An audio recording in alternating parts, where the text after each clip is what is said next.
محترم سامعین، آج کی تراویح میں 17واں پارہ اور 18ویں پارے کا ابتدائی نصف پڑھا گیا۔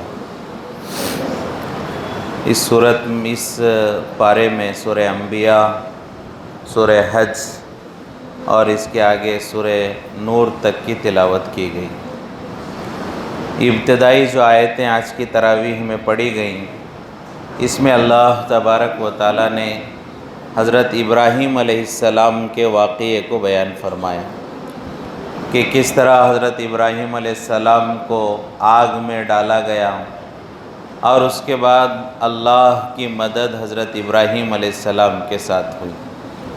اللہ تبارک و تعالیٰ نے واقعے کو بیان فرماتے ہوئے فرمایا، قلنا یا نار کونی بردا وسلاما علی ابراہیم۔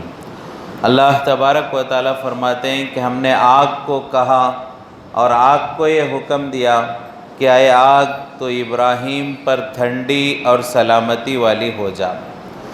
تو اللہ تبارک و تعالیٰ نے براہ راست آگ کو حکم دیا کہ حضرت ابراہیم علیہ السلام پر ٹھنڈی اور سلامتی والی بن جائے۔ تو اس کی وجہ کیا ہے؟ تو علماء بیان فرماتے ہیں، جب ابراہیم علیہ السلام کو آگ میں ڈالا گیا، فرشتوں میں آسمان پر کوہرام مچ گیا کہ یہ اکیلے ابراہیم ہے جو اللہ کا نام لینے والے ہیں، اگر آج انہیں بھی شہید کر دیا جائے تو کون اللہ کا نام لے گا؟ اللہ کے نیک بندے ہیں اور اللہ کی نسبت پر انہیں آگ میں ڈالا گیا اور اس تکلیف اور مشقت کو انہیں برداشت کرنا پڑ رہا ہے۔ آسمانوں میں فرشتوں میں کوہرام مچ گیا کہ یہ کیسا ظلم ہو رہا ہے۔ اس کے بعد بعض روایتوں میں آتا ہے کہ ہواؤں کے فرشتے آئے، آ کر ابراہیم علیہ السلام سے عرض کیا، اگر آپ حکم دیں تو ہم تیز ہواؤں کو چلائیں گے، آندھی کو چلائیں گے اور اس کی وجہ سے آگ کو اڑا لے جائیں گے اور آگ کو بجھا دیں گے۔ پانی کے بارش کے فرشتے آئے اور آ کر ابراہیم علیہ السلام سے عرض کرنے لگے، اگر آپ حکم دیں تو ہم بارش برسائیں، پانی برسائیں تاکہ آگ بجھ جائے اور آپ کو نجات مل جائے اور آپ اس تکلیف سے محفوظ ہو جائیں۔ حضرت جبرائیل بھی آئے کہ میں کچھ مدد کروں، تو حضرت ابراہیم علیہ السلام نے نہ جبرائیل سے مدد مانگی، نہ آگ کے بجھانے کے لیے ہواؤں کے فرشتوں کو حکم دیا، نہ پانی اور بارش کے فرشتوں کو حکم دیا۔ اس حال میں جب آگ میں ڈالا گیا تو ابراہیم علیہ السلام نے کسی مخلوق سے مدد نہیں مانگی، بلکہ براہ راست ڈائریکٹ اللہ پر بھروسہ کیا۔ اور گویا کہ الفاظ یوں بیان فرمائے، مفہوم علماء بیان فرماتے ہیں کہ اے جبرائیل تم بھی میری مدد اللہ ہی کے مرضی سے کرو گے۔ اے جبرائیل تم اگر مدد کر سکتے ہو، ہواؤں کا فرشتہ اگر میری مدد کر سکتا ہے، بارش کا فرشتہ میری مدد کر سکتا ہے، تو وہ اپنی ذات سے نہیں کرے گا، اللہ کی مرضی سے، اللہ ہی کے حکم سے میری مدد کرے گا، تو میں تم سے کیوں مدد مانگوں؟ میرے لیے تو میرا اللہ ہی کافی ہے۔ اور اللہ ایسا ہے، میرا مالک ایسا ہے، اسے جا کر ہواؤں کے فرشتے کے بتانے کی ضرورت نہیں ہے، اسے جا کر جبرائیل کے خبر دینے کی ضرورت نہیں ہے۔ میرا مالک تو ایسا ہے، میری تکلیف کو وہ جانتا ہے، میرے اس عذاب میں ڈالے جانے سے وہ باخبر ہے، میری اس مصیبت کو اللہ جانتا ہے اور اسے کیسے دور کیا جائے یہ اللہ جانتا ہے، لہٰذا میں کسی مخلوق سے مدد نہیں مانگتا، میرے لیے میرا اللہ ہی کافی ہے۔ حضرت ابراہیم علیہ السلام نے نہ جبرائیل، نہ دوسرا کوئی فرشتہ، نہ کوئی دوسری مخلوق، براہ راست اللہ سے مدد مانگی۔ تو جب ابراہیم علیہ السلام نے اللہ سے مدد مانگی تو اللہ نے بھی براہ راست مدد فرمائی۔ اللہ نے ابراہیم علیہ السلام کے ایمان اور ان کے عقیدے اور ان کے بھروسے کے مطابق اللہ نے کسی سبب کو، کسی مخلوق کو استعمال نہیں فرمایا، نہ ہواؤں کے فرشتے کو اللہ نے استعمال فرمایا، نہ جبرائیل کو اللہ نے استعمال فرمایا، براہ راست اللہ نے آگ ہی کو حکم دیا۔ قلنا یا نار کونی بردا وسلاما علی ابراہیم۔ اللہ فرماتے ہیں ہم نے آگ ہی کو حکم دیا کہ اے آگ ابراہیم پر ٹھنڈی ہو جا۔ اور آگے فرمایا سلامتی والی ہو جاؤ۔ اگر صرف ٹھنڈی ہونے کو کہا جاتا تو بہت زیادہ ٹھنڈی نہ ہو جائے اور اس کی وجہ سے میرے بندے ابراہیم کو تکلیف پہنچ جائے، لہٰذا فرمائے اتنی ٹھنڈی کہ سلامتی والی ٹھنڈی ہو جائے اور میرے بندے ابراہیم کو کوئی تکلیف نہ پہنچے۔ تو ڈائریکٹ اللہ سے بھروسہ کیا، اللہ پر بھروسہ کیا، اللہ نے بھی بغیر کسی سبب کے مدد فرمائی۔ تو علماء فرماتے ہیں جیسا انسان اللہ پر بھروسہ کرتا ہے ویسے ہی اللہ کے فیصلے آتے ہیں۔ حدیث قدسی بھی ہے، اللہ تبارک و تعالیٰ خود ارشاد فرماتے ہیں بندہ میرے اوپر جیسا گمان کرتا ہے میں ویسے فیصلے کرتا ہوں۔ اللہ اپنے بندوں کے گمان کے مطابق فیصلہ کرتا ہے۔ حقیقت میں مدد تو اللہ ہی کی ہوتی ہے، حکم تو اللہ ہی کا ہوتا ہے، لیکن بندہ جہاں امید کرتا ہے اللہ اسی سبب کے ذریعے مدد فرماتے ہیں۔ بہت سارے لوگوں کو ہم دیکھتے ہیں وہ بتوں کی پوجا کرتے ہیں، بتوں کے سامنے منتیں مانگتے ہیں اور ان کی منتیں پوری بھی ہوتی ہوئی نظر آتی ہیں۔ تو کیا وہ بتوں نے ان کی منت پوری کی؟ کیا ان پتھروں سے ان کا نفع ہوا؟ کیا ان بتوں نے ان کی ضرورتوں کو پورا کیا؟ نہیں، بلکہ اللہ ہی نے ان کی منتوں کو پورا کیا، اللہ ہی نے ان کی ضرورتوں کو پورا کیا۔ انہوں نے بتوں کے ذریعے اللہ تک پہنچنے کی کوشش کی، اللہ نے بتوں ہی کے ذریعے ان کی مدد فرمائی۔ جس راستے سے اللہ تک پہنچا جاتا ہے، جس راستے پر بندہ اعتماد کرتا ہے، اللہ اسی راستے اور اسی سبب کے ذریعے مدد فرماتے ہیں۔ روزی اللہ دیتے ہیں۔ اگر میں دکان کو ذریعہ بناؤں گا اللہ دکان کے ذریعے روزی دیں گے، اگر میں نماز کو ذریعہ بناؤں گا اللہ نماز کے ذریعے روزی دیں گے۔ روزی دینے والے تو اللہ ہیں۔ اب میں نماز پڑھ کر اللہ سے مانگ کر یہ اللہ میں محنت کرنے کے لیے جا رہا ہوں، کاروبار کے لیے جا رہا ہوں، لیکن روزی کاروبار کی وجہ سے نہیں ہے۔ اللہ لوگوں کے دل تیرے ہاتھ میں ہیں، گراہک کو بھیجنا تیرے ہاتھ میں ہے، اور ان کو میرے دکان میں ضرورت کا سامان کا مل جانا اور وہ خریدنا، اس سے پھر کچھ رقم ملنا اور اس کے بعد اس سے میرا روزی کا مسئلہ حل ہونا، یہ اللہ سب یہ تیرے خزانے کی برکت سے ہے، یہ تیرے حکم کی برکت سے ہے۔ جب انسان اللہ پر بھروسہ کرے گا اللہ اس کی ضرورتوں کو پورا کریں گے۔ لیکن آج ہم دنیا پر بھروسہ کرتے ہیں، اللہ دنیا ہی کے راستے ہماری ضرورتوں کو پورا کرتے ہیں۔ تو ہمیں چاہیے جیسے ابراہیم علیہ السلام نے اللہ پر بھروسہ کیا، ہمیں بھی اللہ ہی پر بھروسہ کرنا چاہیے۔ اس کے بعد اگلی جو آیتیں پڑھی گئیں، حضرت ایوب علیہ السلام کا تذکرہ اللہ تبارک و تعالی نے فرمایا کہ ایک لمبے عرصے کے بیماری کے بعد ایوب علیہ السلام نے دعا فرمائی اللہ اب مجھے صحت دے دے، تو اللہ نے انہیں صحت نصیب فرمائی۔ وہ لمبا عرصہ کیا تھا؟ مختلف روایتیں ہیں، علماء فرماتے ہیں 18 سال حضرت ایوب علیہ السلام بیمار تھے۔ 60 سال شروع میں ابتداً اچھی صحت اللہ نے نصیب فرمائی، بیوی اولاد مال و دولت جو ہے اللہ نے نصیب فرمایا، بیوی بھی تھی، بہت سارے اولادیں بھی تھی، اور اللہ نے باغات دیے، باغات کو پانی نہر کا پہنچتا اور اس کی فصل کے ذریعے سے ماشاءاللہ مال و دولت کی فراوانی، دنیا کی نعمتیں ایوب علیہ السلام کے پاس تھیں۔ 60 سال اللہ نے نعمتیں دی، اس کے بعد بیمار ہو گئے، بستر پر پڑ گئے، بدن میں جو ہے بیماری پورے بدن میں پھیل گئی، کیڑے پڑ گئے بدن میں۔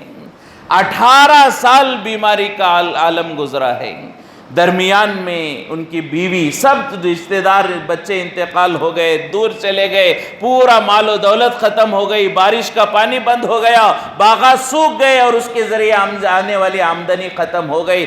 اللہ نے جتنی نعمتیں دی تھی وہ سب نعمتیں واپس لے لی آزمائش کے طور پر، یہاں تک کہ صحت بھی چلی گئی، 18 سال بیمار رہے۔ درمیان میں بیوی نے کہا بھی 18 سال کا عرصہ گزر گیا، اب تو دعا کر دیں کہ اللہ آپ کو صحت دے دے۔ آپ کب تک صبر کریں گے؟ کب تک اس حال میں اللہ کے فیصلے پر راضی رہیں گے؟ اب تو دعا کر دیں کہ اللہ صحت دے دے۔ تو ایوب علیہ السلام کہنے لگے اللہ نے مجھے 60 سال صحت دے، اب صرف 18 سال کی بیماری پر میں صحت مانگوں مجھے شرم آتی ہے۔ کم از کم 60 سال بیماری کے بھی گزر جائیں اور صحت اور بیماری کا زمانہ برابر کا ہو جائے، تب میں اللہ سے صحت مانگوں تو کچھ اچھا لگے گا، ورنہ اتنے سال اللہ نے اچھی زندگی دی، نعمتیں دی، اب تھوڑے عرصے کے بعد میں اللہ سے کہوں کہ مجھے یہ تکلیف برداشت نہیں ہوتی، یہ کہنے میں مجھے شرم آتی ہے۔ لہٰذا اس حال میں 18 سال صبر کیا۔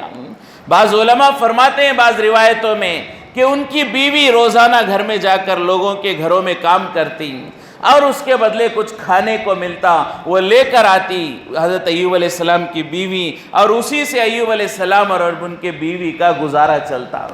ایک موقع وہ آیا کہ ایوب علیہ السلام کی بیوی کی بھی عمر ہو گئی، بڑھاپا آ گیا، لوگوں نے کام دینا بند کر دیا۔ لوگوں نے کام دینا بند کر دیا کہ بوڑھی عورت کیا کام کرے گی؟ جب کام نہیں مل رہا ہے، کھانے کو کھانا نہیں ہے۔ فاقے سے ایوب علیہ السلام کے دن و رات گزر رہے، ان کی بیوی کا وقت فاقے سے گزر رہا ہے۔ بعض علماء فرماتے ہیں ایک دن ایسا آیا کہ ایوب علیہ السلام کی بیوی نے اپنے سر کے بالوں میں سے تھوڑے بال کاٹے اور ان بالوں کو جا کر بازار میں فروخت کیا اور اس سے کچھ کھانا لے کر آئی ہے۔ کئی دنوں کے بعد فاقے کے ایوب علیہ السلام اور ان کی بیوی نے کھانا کھایا، تب ایوب علیہ السلام کی بیوی نے کہا اب تو اللہ سے دعا کر دو کہ میں تو کام کرنے کے لیے نہ نہیں کہہ رہے ہوں، لیکن کوئی کام دینے کو تیار نہیں ہے۔ آج حال یہ ہے کہ میں نے اپنے بال بیچ کر جو ہے کھانے کا سامان خریدا ہے، اب اللہ سے دعا کر دو۔ بعض روایتوں میں آتا ہے اس وقت ایوب علیہ السلام نے دعا فرمائی، اور بعض روایتوں میں آتا ہے کہ بیماری اتنی بڑھ گئی کہ زبان سے اللہ کا نام لینا بھی دشوار ہو گیا۔ تب حضرت ایوب علیہ السلام نے دعا کی، اے اللہ اب تک میں اس لیے خاموش تھا کہ زبان سے تیری یاد تو کر رہا تھا، تیرا نام تو لے رہا تھا، لیکن اب میں اس سے بھی عاجز ہو رہا ہوں، اے اللہ اب مجھے صحت نصیب فرما۔ تب اللہ نے صحت نصیب فرمائی، پھر اولادیں نصیب فرمائی، پھر باغات نصیب فرمائے۔ جتنی نعمتیں اللہ نے چھن گئی تھیں وہ سب نعمتیں اللہ نے دوبارہ ایوب علیہ السلام کو نصیب فرمائی۔ تو اس میں علماء فرماتے ہیں ایوب علیہ السلام صبر کرنے والے، نعم العبد، اللہ تبارک و تعالیٰ نے ایوب علیہ السلام کے بارے میں فرمایا نعم العبد، بہترین بندہ، انہ اواب، میری طرف لوٹنے والا۔ ان کی کیا صفت تھی؟ خوشی میں بھی مجھے یاد کرتا تھا، بیماری میں بھی مجھے یاد کرتا تھا۔ کتنا بہترین بندہ میرا بندہ ایوب ہے، اللہ نے تعریف فرمائی ہے۔ ہم خوشی میں بھی اللہ کو یاد کریں، غم میں بھی اللہ کو یاد کریں۔ بعض دفعہ یہ ہوتا ہے کہ ہم غم میں تو یاد کرتے ہیں، بیماری میں تو اللہ کو یاد کرتے ہیں، خوشی میں اللہ کو بھول جاتے ہیں۔ ایسا نہیں ہونا چاہیے، خوشی میں بھی اللہ کو یاد کریں، بیماری اور تکلیف میں بھی اللہ کو یاد کریں۔ پھر اس کے بعد سورہ مومنون کی تلاوت کی گئی، اور ابتدائی آیت میں اللہ تبارک و تعالیٰ نے فرمایا قد افلح المؤمنون، تحقیق کے ایمان والے کامیاب ہو گئے۔ کامیابی کس کے ذمہ ہے، کسے نصیب ہوگی؟ ایمان والوں کو۔ اور ایمان والوں میں کیا صفات ہونے چاہیے وہ اس صورت میں اللہ تبارک و تعالیٰ نے بیان فرمایا اور کہا یہی لوگ کامیاب ہوں گے اور کامیابی کو حاصل کریں گے۔ کامیابی کسے کہتے ہیں؟ آج ہر انسان اپنے اپنے عقل کے اعتبار سے سوچتا ہے فلاں چیز کا مل جانا کامیابی ہے۔ ایک سٹوڈنٹ ہے، پڑھ رہا ہے کالج میں، ہائی اسکول میں، وہ سوچتا ہے میں پاس ہو جاؤں، اچھے نمبر سے کامیاب ہو جاؤں، مجھے سرٹیفکیٹ مل جائے، مجھے ڈگری مل جائے، یہ کامیابی ہے۔ لیکن جب پڑھائی ختم ہو جاتی ہے دل میں یہ بات آتی ہے اب ڈگری مل گئی، سرٹیفکیٹ مل گئی، کسی اچھی کمپنی میں نوکری مل جائے، اچھی تنخواہ مجھے مل جائے جس سے میرا گزارا چل جائے، یہ کامیابی ہے۔ اب کسی اچھی جگہ کام بھی مل جاتا ہے، اچھی سیلری اور تنخواہ بھی مل جاتی ہے، اب یہ سوچتا ہے کوئی اچھی نیک خوبصورت اور خوبصورت بیوی مل جائے، یہ میری کامیابی ہے۔ اب نکاح ہو جاتا ہے، خوبصورت بیوی بھی مل جاتی ہے، اب یہ سوچتا ہے کب تک کرائے کے گھر میں رہوں گا، کب تک ماں باپ کے گھر میں رہوں گا، کب تک سنگل بیڈ روم کے گھر میں چھوٹے سے اس چارڈ میں رہوں گا، ایک عالیشان پرائیویسی والا انڈیپینڈنٹ گھر خود کا بن جائے کامیاب ہو جاؤں گا۔ گھر بن جاتا ہے، پوری سہولتیں مل جاتی ہے، اب یہ سوچتا ہے میرے بچے چھوٹے ہیں، ان کا فیوچر کسی اچھے کالج میں ایڈمیشن مل جائے، یہ جو ہے وہ اچھا پڑھائی لکھائی کر لیں، کامیاب ہو جاؤں گا۔ ہر مرحلے پر انسان کی سوچ بدلتی رہتی ہے۔ پہلے ڈگری کو کامیابی سمجھا، پھر نوکری کو کامیابی سمجھا، پھر بیوی کو کامیابی سمجھا، پھر اچھے گھر کو کامیابی سمجھا، پھر بچوں کے فیوچر کو کامیابی سمجھا، آخر میں آ کر آنکھیں کھلتی ہیں، پردہ ہٹتا ہے، بڑھاپے کی عمر میں یہ بات سمجھ میں آتی ہے، کامیابی تو مرنے کے بعد کی زندگی ہے۔ تو اللہ ابتداءً فرما رہے ہیں کامیابی کیا ہے، کون کامیاب ہے؟ قرآن میں فرمایا کامیابی کی ڈیفینیشن کو بیان کرتے ہوئے من زحزح عن النار وادخل الجنہ فقد فاز، جو جہنم سے بچ گیا، جنت کا فیصلہ ہو گیا، وہی کامیاب ہے۔ ڈگری ملنا کامیابی نہیں ہے، گھر کا بن جانا کامیابی نہیں ہے، بینک بیلنس کا میں جمع ہو جانا کامیابی نہیں۔ اللہ فرماتے ہیں کامیابی ہے جہنم سے چھٹکارا مل جائے، جنت کا فیصلہ ہو جائے، یہی اصل کامیابی ہے۔ تو یہ کامیابی کب ملے گی؟ مرنے کے بعد ہی ملے گی۔ فلاح جو اللہ نے فرمایا کامیابی کہتے ہیں فلاح دنیا میں کسی کو نصیب نہیں ہو سکتی۔ فلاح کہتے ہیں ہر مصیبت سے بچ جانا، ہر نعمت کا مل جانا، اسے فلاح و بہبودی اور کامیابی کہتے ہیں، اور یہ دنیا میں نہیں ہو سکتا۔ بڑے سے بڑا بادشاہ کیوں نہ ہو، تھوڑی نہ تھوڑی تکلیف تو اسے پہنچے گی، بڑے سے بڑا غریب کیوں نہ ہو، تھوڑی نہ تھوڑی راحت اسے ہوگی۔ لہٰذا دنیا میں کوئی کامیاب مکمل نہیں ہو سکتا۔ مکمل کامیابی ہر چھوٹی بڑی بیماری، ہر چھوٹی بڑی پریشانی سے بچنا، یہ مکمل کامیابی ہے، اور یہ مرنے کے بعد دارالسلام یعنی جنت ہی میں نصیب ہوگی۔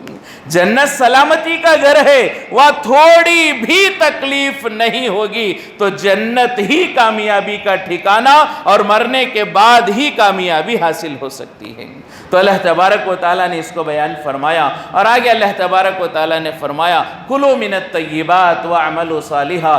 اپنے نبی کو اللہ حکم دے رہے ہیں، اور نبی کے ذریعے امت کو حکم دے رہے کہ پاکیزہ حلال کھانا کھاؤ اور اللہ کے عبادت کرو، حلال کھانا کھاؤ اور نیکی کرو۔ اللہ نے دو باتوں کو ایک ساتھ جمع فرمایا، تو علماء فرماتے حلال کھانے کی برکت سے نیکی کی توفیق ملتی ہے، حلال کھانے کی برکت سے نیکی کی توفیق ملتی ہے، حرام روزی کی وجہ سے نحوست سے نیکی سے محروم کر دیا جاتا ہے۔ آج بہت سارے لوگ روزانہ ارادہ کرتے ہیں آج سے میں نماز پڑھوں گا، بہت سارے لوگ ارادہ کرتے ہیں آج سے میں جھوٹ نہیں بولوں گا، آج سے میں جو ہے سچ بولوں گا، آج سے میں اللہ کو راضی کروں گا۔ بہت سارے مسلمان روزانہ اچھے کاموں کا اور نیکیوں کا ارادہ کرتے ہیں، توفیق نہیں ملتی۔ وجہ کیا ہے؟ ان کا کھانا حرام ہوتا ہے۔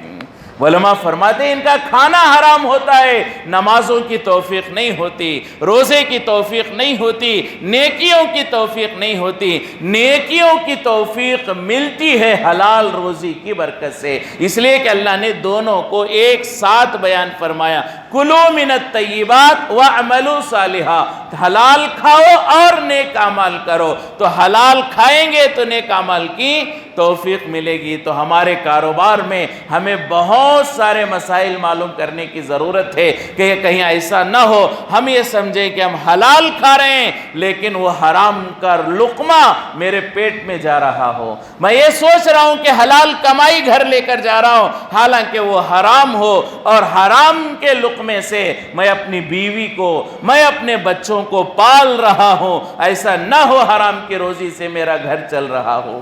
تو اس کے لیے کاروبار کے مسائل معلوم کریں۔ بہت سارے کاروبار حلال ہیں، طریقہ غیر اسلامی ہوتا ہے تو وہ حرام ہو جاتے ہیں۔ بہت ساری چیزیں ہیں، کپڑوں کا کاروبار ہے، جوتوں کا کاروبار ہے، بہت سارے کاروبار ہیں، حلال کاروبار، طریقہ الگ ہے، غلط ہے، جھوٹی قسم کھا کر کیا، ناپ تول میں کمی کر کے کیا، عیب کے ساتھ بیچ کر کیا۔ اب یہ چیز تو حلال تھی، اس کا کاروبار حلال تھا، طریقہ غلط تھا، اسلامی نہیں تھا، اب وہ کاروبار حرام ہو گیا، اس سے آنے والی آمدنی بھی حرام ہو گئی۔ بکرا حلال ہے لیکن ذبح کر کے سنت طریقے سے اسے ذبح کر کے کھائے تو بکرا حلال ہے، اگر اسے سنت طریقے کے خلاف ذبح کرے اگرچہ کہ بکرا ہے لیکن وہ حرام ہو جائے گا۔ اللہ کا نام لیے بغیر ذبح کرے حرام ہو جائے گا۔ جانور حلال تھا، ہماری غلطی سے حرام ہو گیا۔ جانور تو حلال تھا، ہماری غلطی سے حرام ہو گیا۔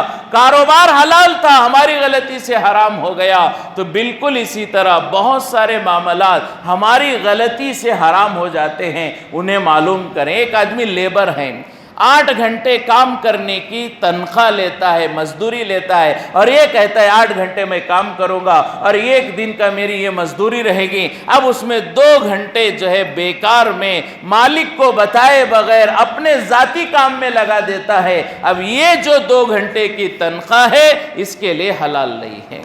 تو ایسی بہت ساری باریک باتیں ہیں، یہ بھی اسلام ہے، صرف نماز روزہ اسلام نہیں، یہ سب چیزیں اسلام ہیں۔ ان سب مسائل کو معلوم کرنے کی ضرورت ہے۔ کاروبار اور معاملات کے مسائل معلوم کریں، ورنہ ایسا ہوگا۔ مثال دے کر فرماتے ہیں علماء کہ ایک جو ہے مٹکا رکھا ہوا ہے اور اس کا نیچے کا تل نہیں ہے، مٹکا ایک نل کے نیچے رکھا ہوا ہے اور اس کے نیچے کا تل نہیں ہے، اوپر آدھا انچ نل سے پانی تو مٹکے میں گر رہا ہے لیکن نیچے 5 انچ کا تل نہیں ہے، تو آدھا انچ کا پانی آ رہا ہے مٹکے میں، نیچے 5 انچ کھلا ہوا ہے، قیامت تک وہ مٹکا نہیں بھرے گا۔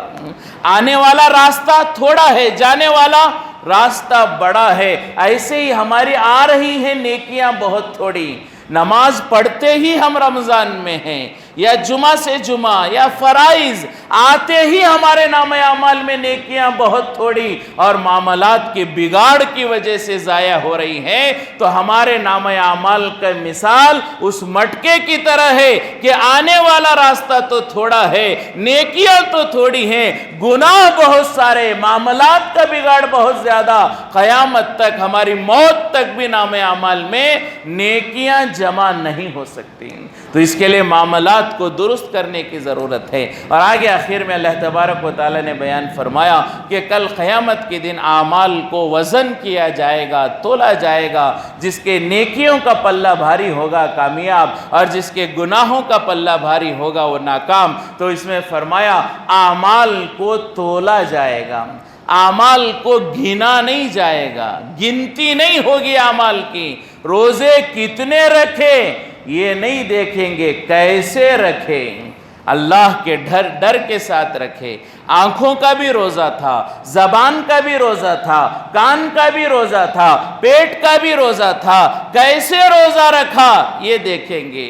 نمازیں کتنی پڑھی یہ نہیں دیکھا جائے گا، کیسے نماز پڑھی، کتنا اخلاص تھا یہ دیکھا جائے گا، کتنے عمرے کیے، کتنے حج کیے یہ کاؤنٹنگ نہیں ہوگی، اللہ کوالٹی دیکھیں گے، حج کیسے کیا، عمرے کیسے کیا۔ مرنے کے بعد اعمال کی گنتی نہیں ہوتی، اعمال کو تولا جائے گا، وزن کیا جائے گا۔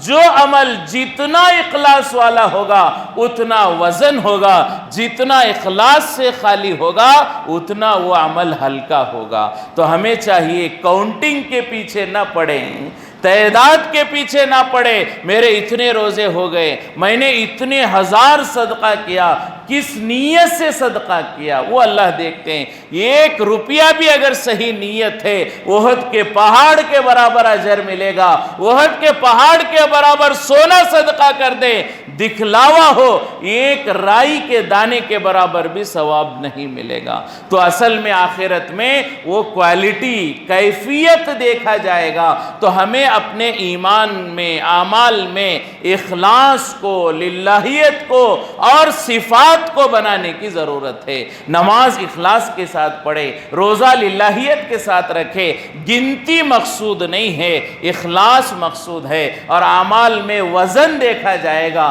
اسی کے لیے تیاری کرنے کی ضرورت ہے۔ دنیا والے تو گنتی دیکھتے ہیں، اللہ تو اخلاص کو دیکھتے ہیں، اللہ تو دلوں کو دیکھتے ہیں، ظاہر کو نہیں دیکھتے، لہٰذا ایمان اور اخلاص کے ساتھ اعمال کرنے کی ضرورت ہے۔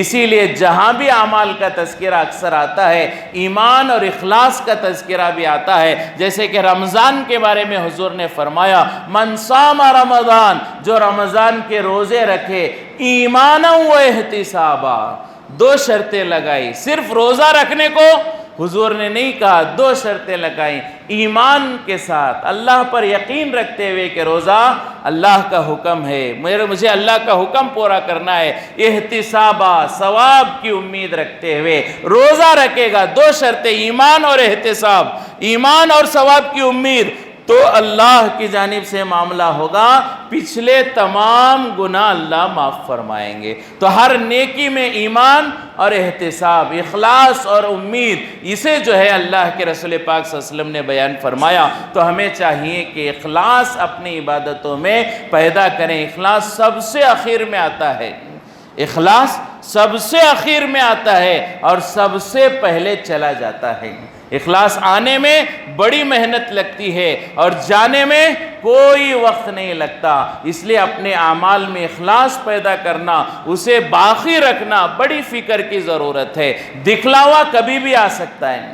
مثال کے طور پر آج میں نے یہاں پر بیان کیا، کچھ آیتوں کا خلاصہ بیان کیا، میں بیان کرنے سے پہلے نیت کیا اللہ کے لیے بیان کر رہا ہوں، درمیان میں میں نے نیت کی اللہ کے لیے بیان کر رہا ہوں، دکھلاوے کے لیے نہیں کر رہا، بیان ختم ہو گیا، تفسیر ختم ہو گئی، پھر میں نے اپنی نیت کو درست کر لیا، میں نے اللہ ہی کے لیے بیان کیا، لیکن کچھ سال کے بعد اچانک مجھے یاد آیا، 5-10 سال کے بعد ایک مرتبہ میں سوداگر مسجد میں بیٹھا تھا، بیان کر رہا تھا، ماشاءاللہ اتنا مجموعہ تھا، کیا بہترین بیان میں نے کیا، کیا اچھا بیان میں نے کیا، کئی سالوں کے بعد یہ خیال آئے، تب بھی نیکی برباد ہو گئی۔ تو اخلاص کو بہت زیادہ محنت کر کے لانا پڑتا ہے، نکلنے میں دیری نہیں لگتی، تو اس کے لیے اخلاص کی فکر ہو، اعمال کو وزن کیا جائے گا۔ اللہ تبارک و تعالیٰ سے دعا ہے کہ اللہ تبارک و تعالیٰ ہم تمام کو براہ راست اللہ پر ایمان رکھنے کی توفیق نصیب فرمائے، جیسے ابراہیم علیہ السلام نے تمام اسباب کو ٹھکرا کر اللہ پر توکل کیا، ہمارے ہر کام میں ہمیں اللہ پر توکل کرنے کی توفیق نصیب فرمائے، حلال کمائی کے اللہ ہم سب کو توفیق نصیب فرمائے، حرام کے دانے دانے سے اللہ ہم سب کی حفاظت فرمائے۔ اللہ ایمان اور کامیابی کے جو صفات بیان فرمائے ہیں سورہ مومنون میں، اللہ ان تمام صفتوں کو ہمارے اندر پیدا فرمائے اور کامیاب ہونے والوں کے صفات پر زندگی گزارنے کے اللہ ہم سب کو توفیق نصیب فرمائے، اخلاص و للہیت کے ساتھ عمل کی توفیق نصیب فرمائے۔ وآخر دعوانا الحمدللہ رب العالمین۔